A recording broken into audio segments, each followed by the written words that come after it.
సింహరాశి వారికి ఈ వారం కొంతవరకు సానుకూల పరిస్థితులు గోచరిస్తుంది. అష్టమ శని నడుస్తుంది. అష్టమ శని వీరికి ఈ వారం చాలా బలంగా ఉన్నారు. దూర ప్రాంత ప్రయాణాలు కలిసి వస్తాయి. ఇంట్లోని శుభకార్యాల ప్రస్తావన ఉంటుంది. వివాహం కానీ గృహప్రవేశం కానీ చేసే అవకాశాలు గోచరిస్తుంది.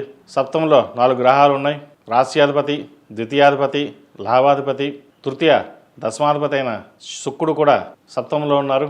భార్యాభర్తల మధ్య సఖ్యత ఒకటి లోపిస్తుంది. అది తప్ప మిగతా ఇతర విషయాలు అన్నీ బాగానే ఉన్నాయి.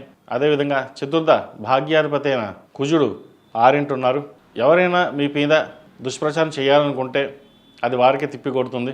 మాట కట్టుబడి ఉండి ఏదైనా సరే మాట నిక్కచ్చిగా ఉండాలి. ప్రాణం పోయినా సరే మాట తప్పకూడదు అనే భావంతో ఉంటారు. అటు ఉద్యోగంలో కావచ్చు, ఇటు కుటుంబంలో కావచ్చు. మాతృ సంబంధించిన విషయ వ్యవహారాలు చక్కగా ఉన్నాయి. స్థిరాస్తులు విలువ పెరుగుతుంది. ఒక ఇల్లు కానీ ఫ్లాట్ కానీ కొనుగోలు చేస్తారు. రియల్ ఎస్టేట్ రంగంలో వారికి చాలా అనుకూలంగా ఉంటుంది. కొత్త ప్రాజెక్టులు రావడం శుభసూచకం చెప్పచ్చు. స్టీల్ రంగంలో ఉన్నవారికి, ఆయిల్ రంగాల్లో ఉన్నవారికి చాలా లాభాల బాటలో ఉండే అవకాశం గోచరిస్తుంది. ఈ రాశిలో జన్మించిన విద్యార్థులకి కాలం అనుకూలంగా ఉంది. అష్టమ శని నడుస్తుంది.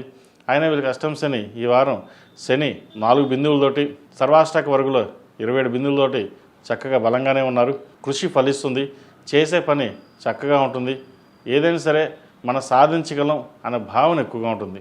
కాబట్టి మీ చేసే ప్రయత్నాలు ఏవైతే ఉన్నాయో 1-2 సార్లు మీరు తీసుకున్న నిర్ణయం ఏది తప్పు కాదు. 10 మంది సలహాలు తీసుకోండి, కానీ ఏకపక్షంగా మీరు తీసుకున్న నిర్ణయం ఫలిస్తుంది. ఈ రాశిలో జన్మించిన స్త్రీలకు వృత్తి ఉద్యోగాల పరంగా, వ్యాపార పరంగా కాస్త చికాకు పెట్టే విధంగా గ్రహగతులు గోచరిస్తుంది. ఉద్యోగంలోనూ అధికారుల వల్ల స్ట్రెస్ పెరుగుతుంది. నిద్రాహారాలు తక్కువగా ఉంటాయి. ఆరోగ్యం పట్ల జాగ్రత్త వహించండి. స్టమక్ సంబంధించిన యూట్రస్, ఇండైజెషన్, అసిడిటీ వీటికి సంబంధించిన విషయ వ్యవహారాల్లో కొంచెం ఇబ్బందికరమైన వాతావరణం ఉండే అవకాశం గోచరిస్తుంది. అదేవిధంగా భూ సంబంధించిన విషయ వ్యవహారాలు చక్కగా ఉన్నాయి.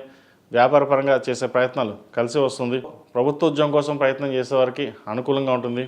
ఫార్మా రంగంలో వారికి, వైద్యుల వారికి కాస్త చికాకు అనేది ఏర్పడే అవకాశం గోచరిస్తుంది. సాఫ్ట్వేర్ రంగం వారికి అనుకూలంగా ఉంటుంది.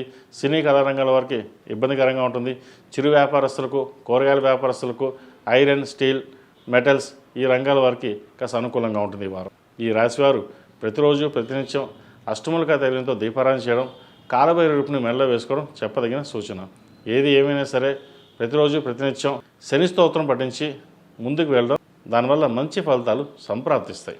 ఈ రాశిలో జన్మించిన వారికి కలిసి వచ్చే సంఖ్య 5, కలిసి వచ్చే రంగు తెలుపు. ఏదైనా పని మీద బయటకు వెళ్ళినప్పుడు సోమవారం కానీ శుక్రవారం కానీ వెళ్ళండి, మంచి ఫలితాలు సంప్రాప్తిస్తాయి.